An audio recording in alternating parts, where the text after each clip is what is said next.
friends, how are you doing today? My name is Mary and this is Happily Ever Esch.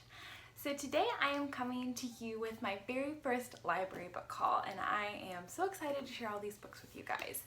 After putting together my shelves and getting all of my unread books on them, I had a good long look at my shelves and at myself and was like, girlfriend, you do not need to buy any more books. And I am a type of person who's kind of like an all or nothing. Like if I let myself buy books, I just buy all the books that I want. But I think saying no, you cannot buy any books, like that's the goal. We've just moved to a new town that has a beautiful and huge library. They have just about any book that you could want, and if they don't have it, they could probably get it for you. And so I just don't need to be spending money on more books when I have 1.5 million behind read to read. So we're gonna try this out and see. I never thought that I would put myself on a book buying ban because I love buying books. I love visiting used bookstores and accumulating them. But after seeing all of the books that I haven't read, I thought to myself, like, okay, maybe it is time to slow down your buying, read some of the things that are on your shelf, and just use your local library. So that's what I'm gonna do. My goal is to read about half library books, half books off my own shelf, because I know I just like getting new things, reading new things, trying new things. So I still want to be able to give myself that experience. And fortunately, there's this thing called the library that is wonderful, and I can check out books non-committal. You know, if I don't like it, it goes back. It doesn't come out of my bank account. So we're trying this out. We'll see how it goes, and hopefully supplementing with some library book hauls will kind of help feeling like there's new things that I'm getting to read. So I'm really excited about the books that I have to show you guys, and so let's just get started. So the first one is actually one that I'm currently reading, and it is So You've Been Publicly Shamed by Jon Ronson. This is one that I have been so excited to read. I'm about 50 pages in and I'm really enjoying it so far. This is all about just public shaming and shame on social media. It's kind of a new thing, something that is, you know, just for our generation to kind of explore, and that's what Jon's doing in this book, exploring public shaming, and I think hopefully just going to have some wisdom on being compassionate on the internet. So we'll see. Excited to read this one. I've only heard good things. It's a really beautiful book, and I'm really enjoying it so far. Just so you know, Entertainment Weekly says it's required reading for the internet age, so. The next is some YA contemporary. So branching out, YA contemporary is not something that I usually read, but you know, again, the library, you can check it out. If you don't like it, it goes back. So this is The Unexpected Everything by Morgan Matson. I've heard really good things about this, and even from people who aren't big contemporary readers, and so I just thought that this would be one that's really fun for the summertime. This follows Addie. She kind of sounds like the girl who has it all together. Her dad is a very famous politician, and she just kind of has the perfect life, and then there is some big scandal that happens, and so I think she kind of has to lay low, maybe becomes a dog walker. I think there's probably some romance in this, and I'm all in and ready for it. So, and I think this has such a fun cover, and it continues on the back. So. Next, we have The Two Family House by Linda Cohen Loigman. This sounds kind of like a family drama following two sisters by marriage, Rose and Helen, who have two babies basically at the exact same time, and it just follows their story. It sounds kind of like there's a secret. It's about their friendship, maybe the unraveling of it because of whatever this secret is, but I am ready for some family drama. It is something that I always am drawn to, like when people talk about family dramas, you know, character studies of families or friends, but I don't actually read a lot of those things, even though like that they always sound so intriguing to me. So here is one, hope to read soon, and I think the cover is so cool. I was just at the library like seeing all the new covers with the beautiful typography. Like, publishers are killing it with their covers these days, but I think this is a beautiful one and not too long, so hopefully one you'll get through pretty quickly. Next we have 11 by Mark Watson. It says 1 moment, 11 lives, endless consequences.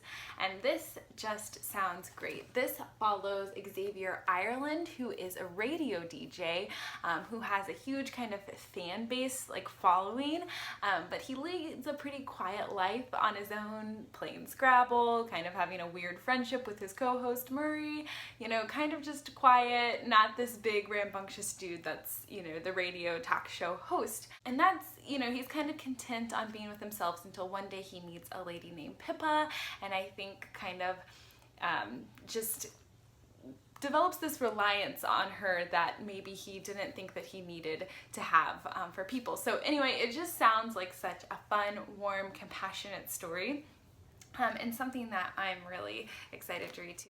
Next we have The Turner House by Angela Flournoy. Sorry if I'm not saying that right, but this was a finalist for the National Book Award, and it is actually my city's book that they have chosen to read together. So they call it like one read. So it's the book that our city has chosen, they voted on, and it's a book that everyone can read, and then there's a big event at the end of the summer, and an important person who is involved in the making of this book, whether it's the author, a publisher, someone along those lines comes, gives a talk. It's just a really cool thing that they do to kind of create unity, like through the reading of a piece of literature, and I just love the idea of that. This is the book that was chosen. It is another family drama, so got 2 family dramas here, but it follows the Turner family. The Turner family have lived on Yarrow Street for 50 years. It says 13 children have been in and out of this home in Detroit, and now the mother is sick, and so that kind of brings the whole family back together, back to this house to kind of face their past and deal with their mom being sick. This just sounds like a beautiful character study of this family, and I'm excited to read it as the one read for the city I'm in, and hopefully get to talk to some other people about this book. Next is the book that I'm listening to on audio, but I also have a physical copy. I like to just have the physical copy sometimes. And this is The Boston Girls by Anita Diamond. And oh my word, is this book great. This was actually recommended to me, or I heard about it from April over at Getting Hogo With It. She just raved about this book after she read it, and also put it on her top spring reads. I'll link that video up above if you're interested in going and checking it out. But this was one of her favorites, and I can totally see why. And oh my word, I think this is one of the best audiobooks I've ever listened to. The narrator just does a phenomenal job. So this follows Addie Baum kind of at the beginning of the 19th century. She's telling her story essentially of her life to her granddaughter in 1985. And so just going back, telling her story just is really bringing this woman's life to life through the audiobook, and I am just absolutely adoring it. I am very excited to finish this, and then definitely check out more of this author's works because she just makes characters come alive. And then the last one is a fun one, and it's called Oh, the Meetings You'll Go To, a parody by Dr. Seuss. And this is just a fun picture book for adults about all the meetings you'll go to, and basically kind of a workplace picture book. And I recently got a job, you know, in the new place that I'm working, and just thought that this would be a fun one to kind of read and laugh at the humor in this. So I'm gonna sit down after I'm done with a couple of the books that I'm reading as a nice little in-between book, and hopefully get some giggles out of it. I'll show you some of the artworks. So there he is on his little desk. Here he is with a plate of donuts, probably at the meeting that he's going to. And then there's a picture of him leaving his apartment. But anyway, so just in a Dr. Seuss style, but a very charming kind of little book. I think this would be really a funny thing to give like a recent college graduate or someone who's recently got a job. So that was my little library book haul. I am so stoked about all of them, and I'd love to know if you've checked anything out recently or bought anything recently that you're super excited about. I think I'm most excited about the one read for our city. I just love, you know, anything that promotes reading and kind of unity through literature. I think that's important, and I'm excited to be a part of that in the city that I'm living in. So yeah, what are you excited about? What are you reading? I'd love to know. I'd love to chat with you all in the comments. I hope that you're having a great day, and I hope to talk to you soon. Bye.